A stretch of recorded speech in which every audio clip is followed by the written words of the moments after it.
Hey Kev, let's follow this trail over here. This looks like there might be something waiting down there. All right. Hey, wait a minute. Do you hear that?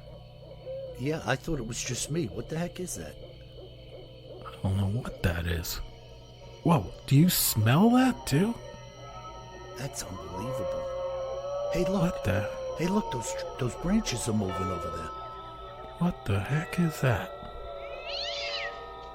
Holy cow, is that what I think it is? Look at that thing. Oh my God. It's a freaking Sasquatch.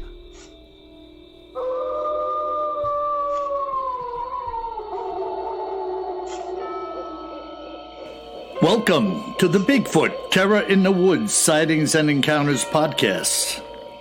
I am your host, W.J. Sheehan, author of the series of books, 39 of them to be exact, Bigfoot Terror in the Woods Sightings and Encounters, available in paperback and audiobook at Amazon. So please go out, support the cause, and have a good time while you're doing it.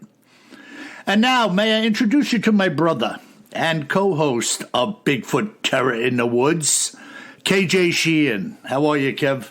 I'm doing great, Bill. How about you? Marvelous, marvelous. I told you I did the 12 o'clock Mass today doing a lecture reading of The Passion, you know? You didn't go off script and talk about Bigfoot, did you? I did not. I stayed true to the script. That's good. That's important. I had a bit part, you know, like a guy on the sidewalk that walks by with an umbrella or something, you know? Hey, you want to buy a watch? Hey, I got a watch. You open up your trench coat and you got like 15 fake Rolexes underneath. Remember those guys in Times Square? I don't know if you ever encountered them. I did. Yeah. A lot of folks don't believe me when I tell them those stories. I had a guy one day, I was in there in Times Square. He popped out of like nowhere. He flipped open a little table on the sidewalk, doing like the shell game with the three cans. Three-card Monty. Yeah, no, not cards. Like putting the ball under a cup and moving it. Yeah, same thing. Yeah. And I couldn't believe it. This guy just approached us like, you know, hey. I mean, people wouldn't believe that unless you experienced it for yourself. They still do that. They still do the three-card Monty. And what people don't believe is that the guys in the crowd, there's a couple of guys in the crowd or gals that are with them. So, like, they start playing and they start winning. And then other people are like, hey, I can win at this. Yeah, they stir it up, you know. It's like, stay away. Don't do it. That's how you used to be walking down the street in there too, and the guys would be like, "Hey, you want a switchblade? I got all kinds of switchblades. Switchblade, nice. What do you need? Hey." That was Creep Fest. We could do a Cryptids in the News and Other Oddities on Creep Fest. Yeah, on Times Square. Tickle Me Elmo in Times Square. You know, Philip says to me all the time, you know, a Bigfoot could walk down the street in Manhattan and nobody would care. I got my picture taken probably like 8 years ago. You know, I was in there on business. I'm walking down the street with a suit and tie.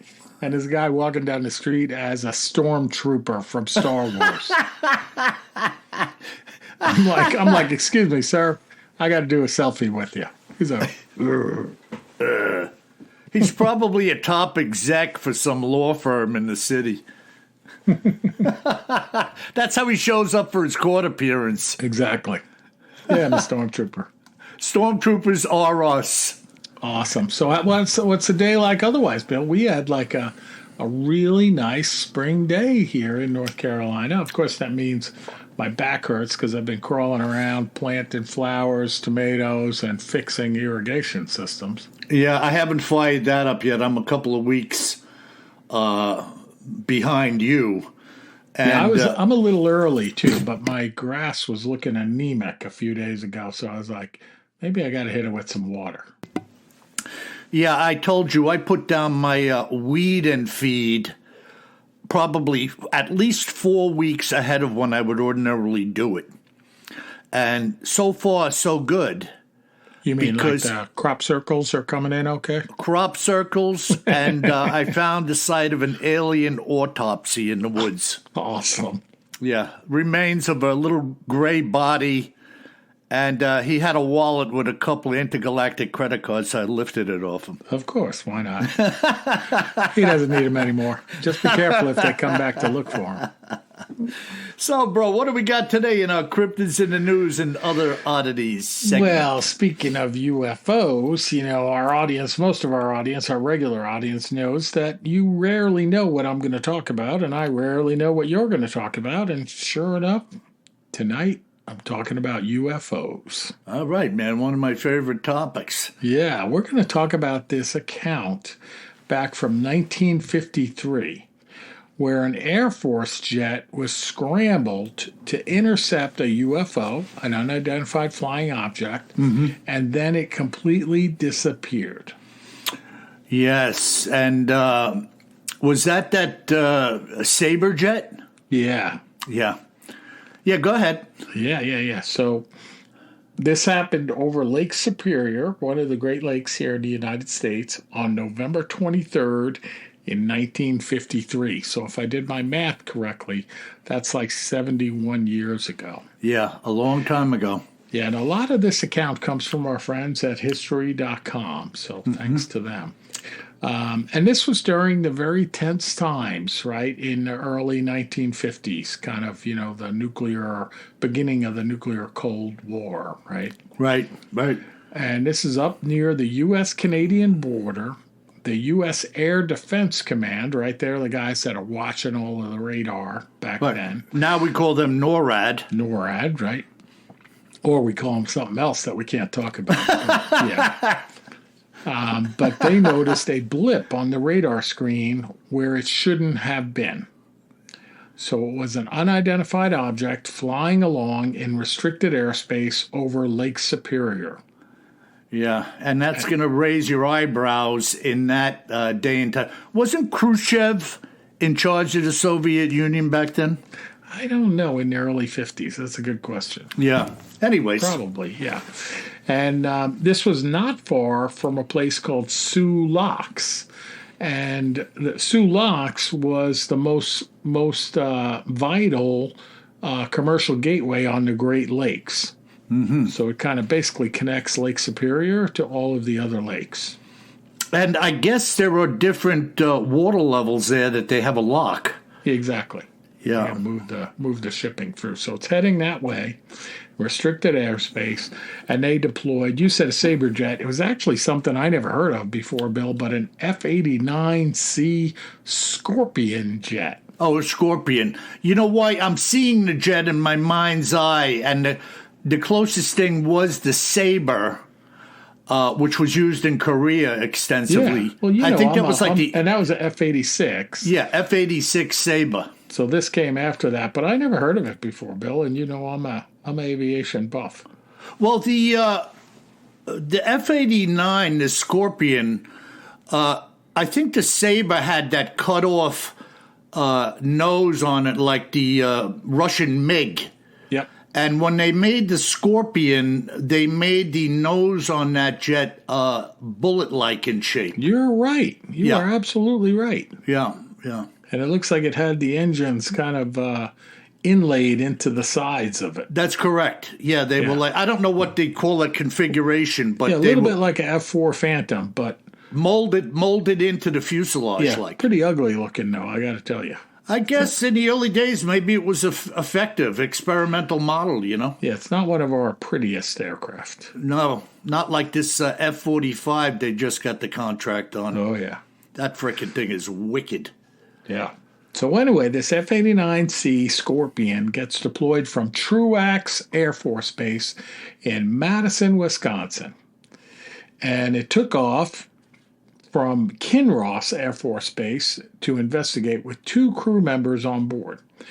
The pilot was First Lieutenant Felix Moncla, and he had 811 flying hours, so a good amount of flying hours, including 121 in a very similar aircraft. So he's the pilot. Right. And the co-pilot is Second Lieutenant Robert Wilson, and he's watching the radar primarily. Do we know what the weather was like that day? It was stormy. Oh, it was. Stormy night, yeah. Okay. Now, What's happening, though, is that neither one of these gentlemen ever returned from the mission. Mm-hmm. Okay, so little problem here. Mm-hmm. Mm-hmm. So once airborne, Lieutenant Wilson had difficulty tracking the unknown object because it kept changing course rapidly. Mm-hmm. Sound familiar? Yeah.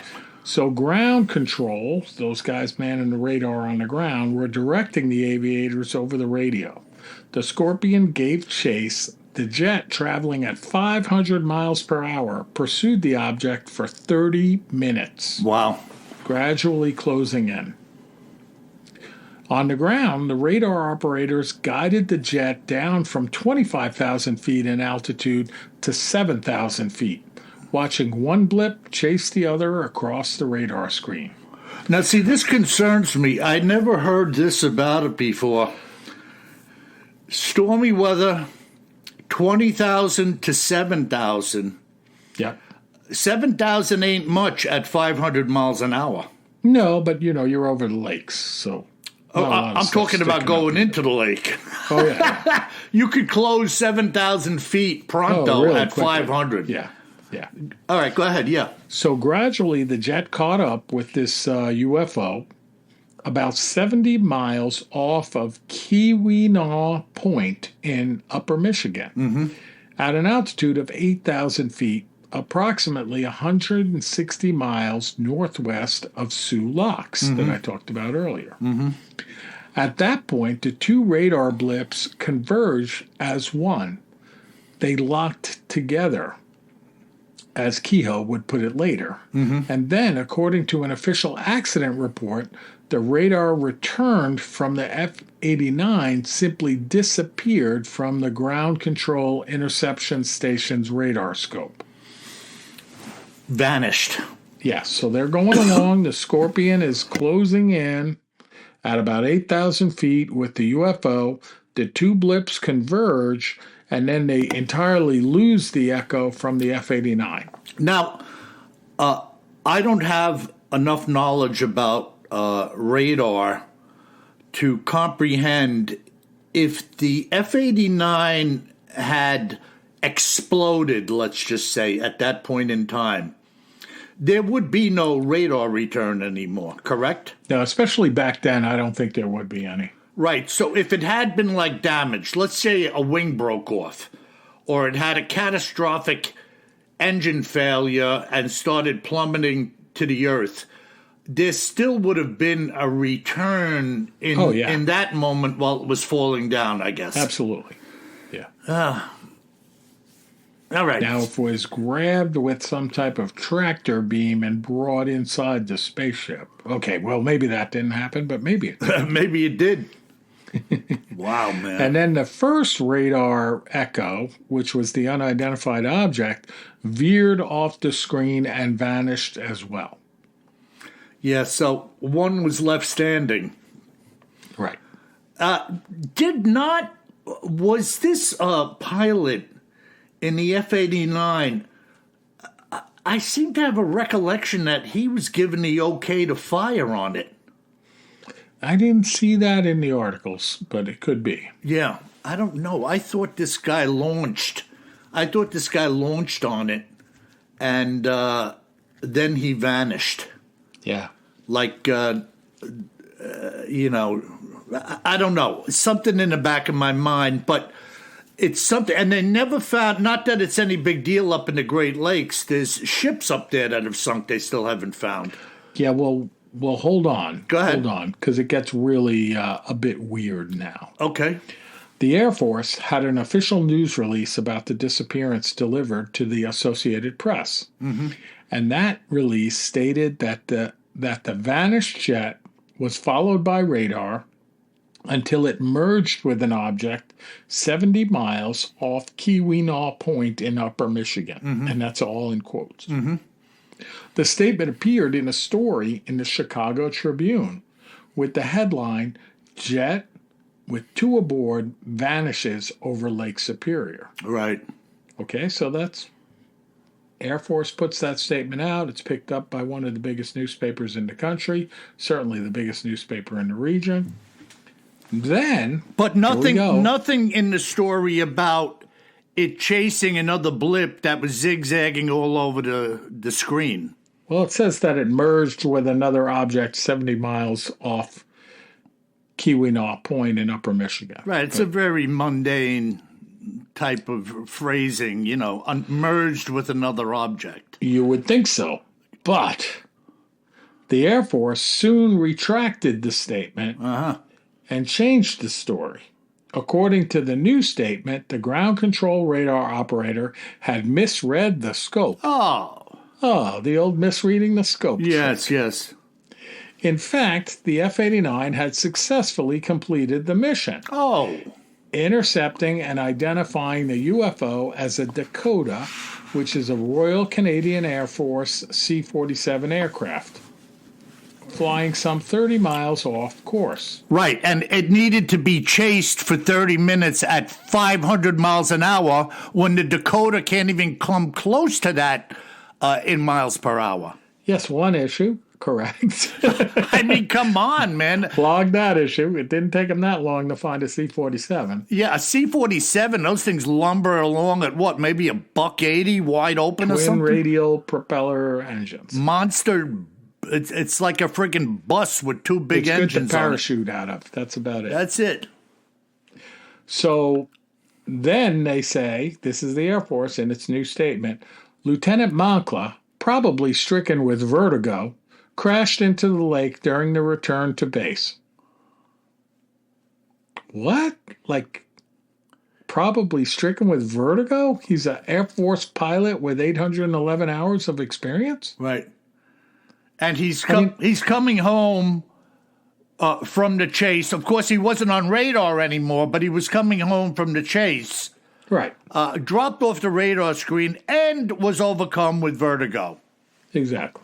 Come on, people, please. Now, what's really interesting, remember, Bill, what did the Air Force say he was intercepting? The Dakota.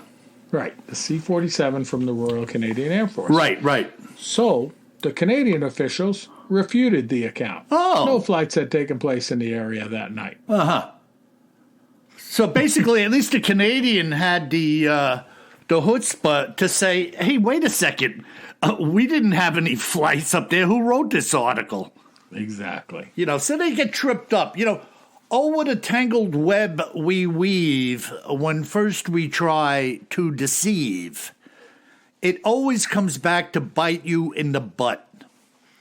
You'll forget the story you told. You'll mix it up. You'll leave out facts. That's why the detectives, when they get somebody in custody, and they're not going anywhere, they come back into the room every so many hours or the next day or that night or different guys or different women. And they run repeated lines of questioning about similar or the same subject matter to see what they say over and over. And as you get nervous and the heat's turned up, people make mistakes. Oh, that's not what you said earlier. Time to keep the story straight. Yeah. So the Canadian guy comes on and says, excuse me, but I read your article, and we didn't have any aircraft flying around that night on maneuvers. Very interesting. And what else? That didn't happen. Yeah, that's basically it, Bill, but I think it's a bit of high strangeness back in 1953. Dispatching this Scorpion jet to go and intercept a UFO. Two blips merge, 8,000 feet, and then the jet disappears, and they never hear from unfortunately, they never hear from the pilot or co-pilot again. Yeah. And I think probably the most interesting story, other than all that, is the Air Force changing its official story after it put a release out. Well, that's exactly what they did in the Roswell case. Right. First, somebody said, hey, we got a flying saucer laying out in the desert over here. And the Army's come here and everything else. So it gets posted. It's in the news. It's on the newspaper. And then the next day, they frame that guy up with the weather balloon parts, and he's got a transcript in his hand. And he's supposedly changing the story. He was the scapegoat. That's what happened there. He was the scapegoat. Yep. Sounds and looks that way for sure. Taking orders from above, whether you want to or not, just do it. Sure. Amazing. Well, I want to ask you a question, Kev. I got two interesting... Well, I'm going to do both of these, okay? This first one... Now, folks, if you're new to the podcast is called Bigfoot Terror in the Woods. And Kevin and I just spent 15 minutes talking about a UFO incident. But the first segment is cryptids in the news and other oddities. And in that, we can address anything we want to that we think is strange or odd or anything else. And then typically, I get into some Bigfoot encounters or encounter in the second section. But today, I am going to lead into a freaky, deaky situation with you, our listeners. And just hang in there. And these are my favorites. Yes. Kev, this is freaking really bizarro. This following creepy encounter was shared with me by Timothy Ames, a resident of Minnesota. This is hands down one of the weirdest sightings I have ever heard to date, and of what? It's anyone's guess. Up until the time I was age 24, I lived in Minnesota, after which I had moved to Dearborn, Michigan, having graduated college and been offered a good-paying job. Minnesota, as many already know, is touted to be the land of 10,000 lakes. And truth be told, there are considerably more than 10,000 lakes within its borders, most of which are unnamed bodies of water. One of these formerly unnamed bodies of water was a half-mile from our home growing up. And by many of the locals, it was dubbed Demon Lake. Now, the actual naming of this lake was entangled in local lore, with people sharing stories of so-and-so having seen a demon or some creature emerging from the lake, hearing piercing shrieks in the night, and a host of other creepy things depending on who you spoke to and what you personally believed. As for myself, I didn't believe any of it. As a young man, I fished the lake hundreds and hundreds of times, and other than occasionally thinking about things that I had heard, had not experienced a thing that would frighten me in the least. Hold on to your shorts, folks. As I fast forward some 15 years, my parents were moving to Florida, having offered me the property and the home I grew up in, knowing that I was kind of longing to move back. I started a secondary business aside from my formal job, which could be run virtually from anywhere. And for the price of $0.00 offered by my folks, I moved. One of the first things I did after returning was to walk over to the lake and fish. I missed this little fishing hole, and now I was back. As lakes go, it was rather small, maybe 3 or 4 acres in total size. And, it was in October of 1993, as winter was just beginning to make its presence known, that I had gone down to the lake on a Saturday for what just may be my last hurrah for the winter. There was a meandering trail that brought you to the lake that was some 300 or 400 yards long in the woods. From the looks of the trail, or should I say what was left of it, nobody had been making use of it for a long, long time. The last time I had been here, it was well worn from the kids' feet and bicycles. But that was 16 years ago, and this was now. I was enjoying the fact that I was back, wandering through the trees on this windy Saturday, with the wind coming from directly behind me through the trees. Suddenly, a horrific stench began to waft by me, coming from behind me in the way I had just traveled. It smelled like sulfur.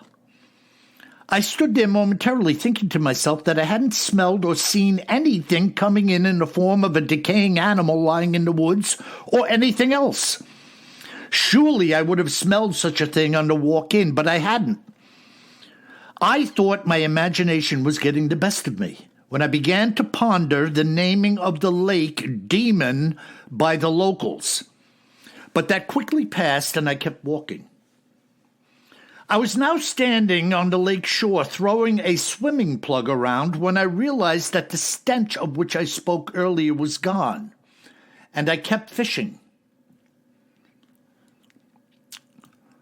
Some 2 or so hours later, standing in the bright sunshine, I was overwhelmed by a sense of fear.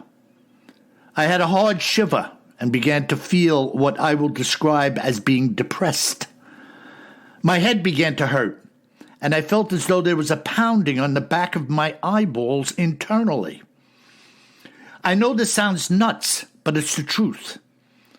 So I'm now sitting on a log with my head down. I was massaging my temples in the hope of getting some relief, with my plan being to leave when able. It was at that time that I looked up, my view being that of the far shore of the lake, about 75 yards or so in front of me at that point. When my eyes caught a glimpse of something passing through the trees that appeared to be large and black, the visage of which was broken up by a passing in between and through the many trees. At the very moment I had sighted this thing, every hair on my body tingled, as a cold chill now ran through me, causing my body to momentarily shake violently. Perhaps 30 seconds later, this black shape appeared, coming out of the brush, looking like a screwed-up puzzle piece. It was absolutely jet black in appearance, but completely lacking in anything distinguishable. At this distance, if it was a man or an animal, I would have seen eyes, coloration of fur, and many other details, but it was simply a solid black shape. It began to move along the shore like a disjointed skeleton. The hinge joints, such as what would be knees and elbows, moving randomly like they were shaking, left and right, in and out. Picture a skeleton being held up by a rope from the head, with the person holding it shaking the rope around and causing it to rattle and shake beneath it. I was stunned, unable at the moment to breathe or move. It was shaped like a huge human of sorts, but with sharp and oddly placed angular shoulders, head, and appendages, and yet it was moving in what I will describe as a shuffle or a strange, disjointed walk. I was gasping for my next breath at that point, feeling near the point of collapse, when I suddenly snapped free from the hold of whatever had come over me, and I ran like hell out of the area. Although this is not Bigfoot related, Bill, as best as I can say, I will never again enter those woods or fish the lake again. Like many others, I have never spoken of this event to anyone, including my family. It was so shocking that it shakes me to my very core every time I think about it, even in the writing of this letter to you. There are things out there, the likes of which we will never know, and frankly, I don't want to know. How about the Demon Lake Demon? Yeah, so what do we make of that, Bill? Some type of freaking demonic entity. Okay. I mean, a disjointed puzzle piece? Wow, I don't know what that is. Sharp angles? Think of this like flat object just kind of jiggling around with what looks like loose fit knees and arms just kind of jingling and jangling. Listen to his description. Picture a skeleton being held by a rope by the head and somebody above it just shaking it around. This is what he's seeing moving down the shoreline. Yeah, it's not quite like a shapeshifter, but still something weird, right? Who the hell knows shapeshifter? I don't know what the hell that is. But again, folks, Kev, let me dive into this Bigfoot account quickly, all right? All right. So this came from Phil Hughes, a resident of Ontario, Canada. Phil had filled out a report with a local Bigfoot organization at the time, a copy of which I have in my possession. And this is what Phil encountered in the late fall of 2019, 5 years ago, 6 years ago now. It was an early Friday morning in mid-November 2019 that I had crossed the old gravel pit on the main trail heading down to the Grand River outside of town. I was well familiar with the trail, having fished this portion of the river many times. The trail was covered in fallen leaves that crunched under my feet as I made my way ever closer to the edge of the river. The target for the morning was steelhead action, and I couldn't wait to get into it. The morning was crisp and clear, and I will make a point of telling you something which I hadn't thought about until the sighting. That there was no activity as far as wildlife goes on the way in. Typically, I'd see turkeys rousting about, gobbling, or perhaps a deer or two. But on this morning, all was silent. As I say, I didn't give this much thought until the morning's events had unfolded. When I reached the water, having spent a few minutes preparing my fly, I was now standing knee-deep in the river, which was approximately 100 feet wide at this location, about 20 feet from shore, with my target being a seam that ran mid-river, which typically held my mark. Now, I must say that every time I've fished here in the past, I had always had the sensation that I was being watched by someone or something, and had kind of written it off at the time in my mind. In fact, at one point, about a year earlier, I had stepped out of the river for a moment in a different area and walked into what was a patch of grass about 20 feet in diameter that was completely matted down. By what? I don't know. I didn't know at the time, and now I think I do. This area of the woods leading up to and in particular alongside the river is comprised of very dense scrubby brush. The brush is impossible to see through, let alone walk through. So there I am standing in the river fishing, trying in my mind to put aside these feelings of being yet again watched, while my eyes were scanning the river both in front of me, upstream, and down. As I turned my head yet again to look upstream, I was momentarily gazing at a large boulder that sat mid-river some 300 feet away, and then it happened. Two creatures, one smaller, the other larger, perhaps mother and child or father and child, appeared on the same side of the river that I was fishing, just opposite of this large boulder. Both of them were squatting down at the river's edge, cupping water with their hands and drinking it. I was immediately stupefied at the visage of these two creatures, both of which had extremely long arms, with the larger one's arm appearing to be the size of my leg. It was enormous. In this malaise, now standing not quite able to believe my own eyes, I thought to myself that if something happened, I would jump in the river. What good that would have done, I don't know, but the fight-or-flight mechanism was already hard at work in that moment. I couldn't make out any facial features at that yardage, but their hair appeared to be somewhat silvery at the tips and darker towards the body. Whether that was due to the sun's glare or anything else, I don't know, but that's how I will describe it to you. Both of the beasts' heads were pushed forward ahead of their shoulders in a very peculiar manner, which had also caught my eye. Now having turned away for a split second, when I turned back, they were both gone. I was in shock.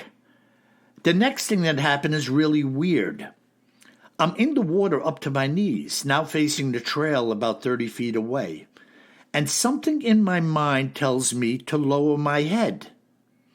And as I did so, I hear this deep exhalation and growl.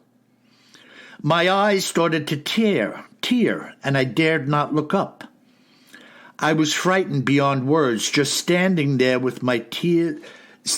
in tears with my head bowed to the water.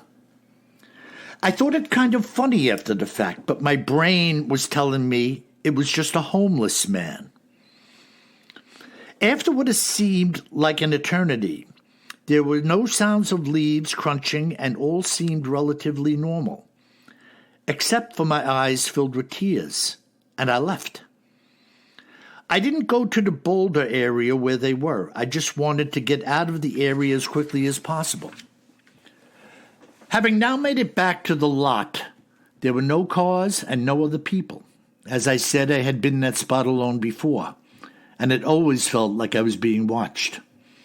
There is generally a flock of turkeys that fly across the river each day I'm there, as well as deer and eagles to be seen, but nothing was there on that day. I now personally believe that there are other Bigfoot along the Grand River and where I grew up. I had one friend who said that he had seen one on one occasion back in the 80s that he referred to as the Monkey Man. What do you say about that, Kev? The Monkey Man. Nice. You know? The Monkey Man. How'd that Stone song go? I'm your monkey!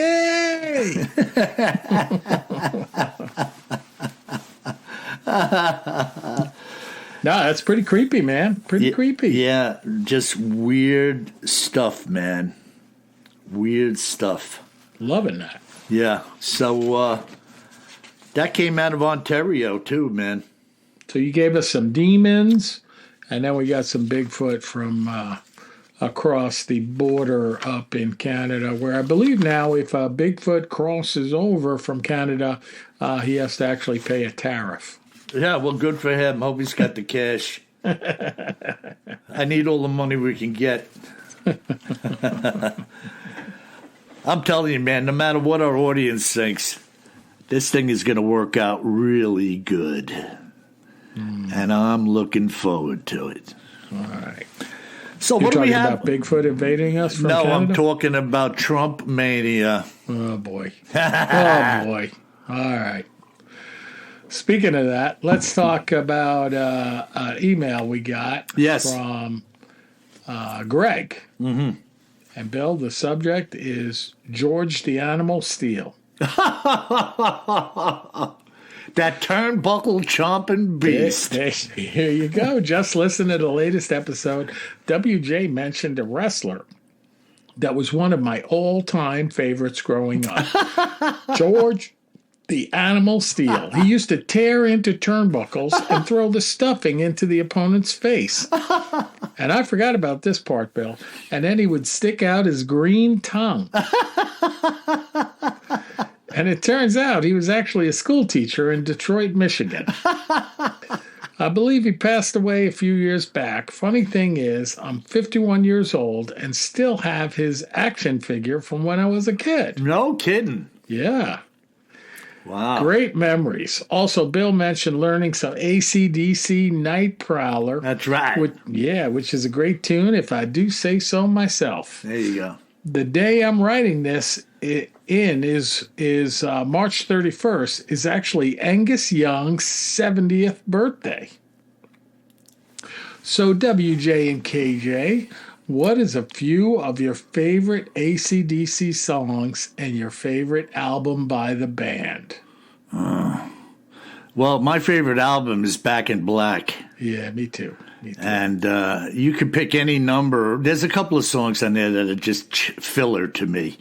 But in general, that was an ass-kicking album, man. Yeah. And I like some of the older songs, too, yeah. But that was the best album. Yeah, yeah. You know, like you were doing Night Prowler, and I like Problem Child. Problem Child is one of the best, man. It's a great song. Yeah, just so much punch and juice. You know? It's just good. High Voltage, too. You know, yeah, high voltage. like some of that old stuff. And then, so Greg goes on to say, and which vocalist do you prefer, Bon Scott or Brian Johnson? Keep on rocking and squatching. Your rock and roll Bigfoot brother, Greg. Yeah, well, I liked Bon Johnson. Brian Johnson. I think his name is Bon. No, that's Bon Scott or Brian Bon Johnson. Scott. That's what I meant to say. I'm sorry. Yeah. I'm like, you can't put the two of them together. I'm lousing up the last name. I know what I wanted to say, but the mouth said something else. Scott. Yeah, I mean, they're both really good. Yeah. They are good. You know. It's good stuff. But All I know is you won't feel the steel till it's hanging out your back. And Bill, I assume when you're playing some of these songs around your place, you got the knickers on and stuff like Angus Young? They're not knickers. They're juvenile shorts with suspenders. And rolled down cuffed white crummy socks and some patent leather shoes. Well played. Well, listen, you've heard of the sporting goods store called Dick's? Yeah. Well, there's another store called Dick's where you shop for some clothes like that if you're one of them. Zoom. Oh, boy. Yeah. Oh, Angus. Happy birthday, Angus. Yes, happy birthday, It's Angus. hard to believe you're 70, but it's hard to believe I'm as old as I am, too. Oh, my God. Hey, Yeah, I guess if he got older, then we got older. Well, somebody told me the other day, Kev, they said, you look way younger than you say you are. Well, that's So always I have to nice. take that as a compliment. That's always nice. But she didn't want to go on a date with me either, so what good is that?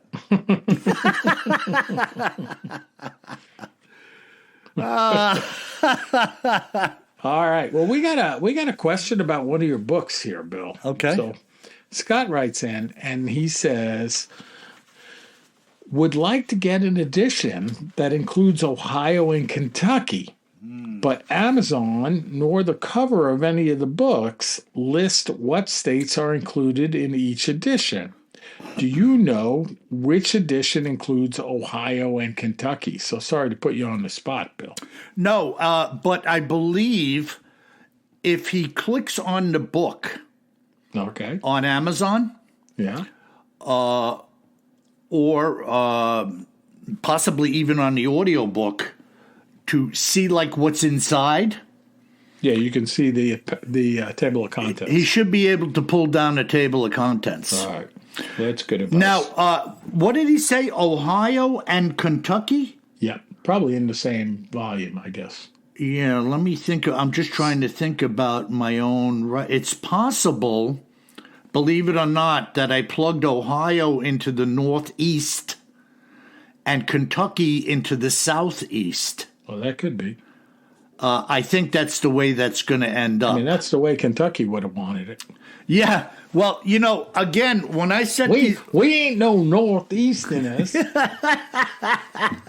under any circumstance.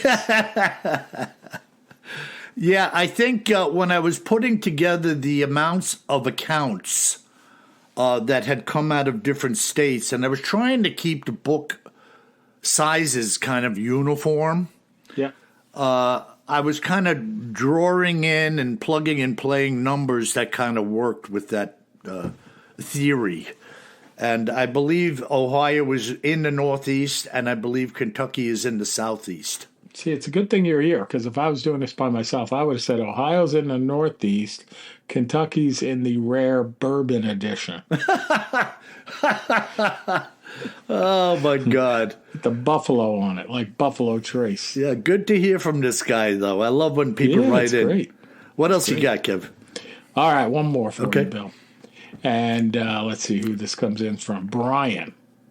He says, here's my question. My cousin told me of a strange event he's never shared with me.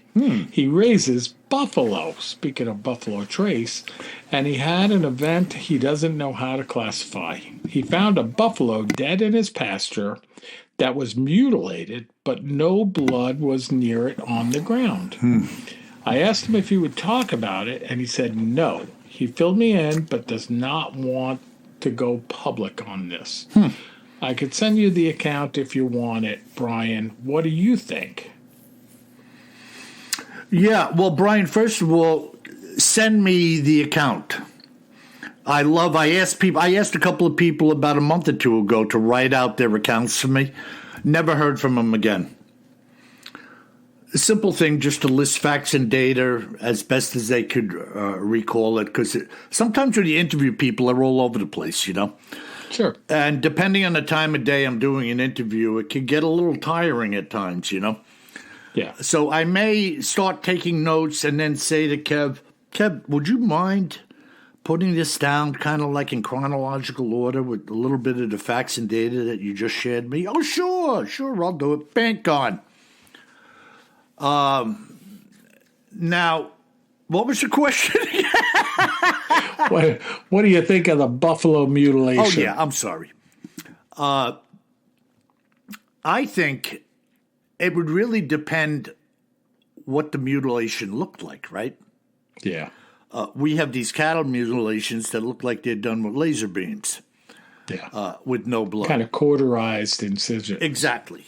The fact that there's no blood, this mutilation of a buffalo didn't happen somewhere else, and after the blood had stopped flowing and it was all but drained, was carried over to his field and laid down there. Right. So that's an impossibility. I'd like to know what the body looked like, because you could have had a mutilation that occurred after a surgical type of procedure was done on it, like a lot of people find. Agreed. Like things could have been gnawing on it. Although with a lot of the mutilations, in fact, I don't even know one where anything would go near the body Afterwards. Yeah, we saw that on Skinwalker Ranch. Yeah, and not Skinwalker, yeah, but everyone I've ever heard of, yeah, they were left alone. Yep. Hey, by the way, Kev, is Skinwalker done? I don't know. It's a good question. I don't know. I've been waiting and waiting. I haven't seen. I can't imagine that they're not doing another season. I can't either. I think they could just go on. And then they had the other show Beyond Skinwalker, which was great. Right. Geez, I hope they didn't. And Blind Frog too was not related, but also a good show. Yeah, I haven't seen that very coming back. Interesting. There's a lot going on there, and I'm tuned into that kind of stuff. I want to know everything. Yeah. But wow, great mail. Yeah, good stuff. And folks, if you've seen something, say something. BigfootTerrorInTheWoods.com. Hit the contact link. Tell us what you've seen or saw. And please go out, give us 5 stars for the podcast, 5 stars for the books and audiobooks. And remember, Kev, you got anything else to say? No, I think it's great, folks. Thanks for listening. We're in our 7th season, which is shocking. But we love it. And we love to hear all of the ways that we help you guys get through some of the challenges, too, just by having a couple of laughs with my brother and I. Yeah, now it is shocking, but not as shocking of Uncle Fester with a light bulb in his mouth. Yeah, that's true. That's more shocking.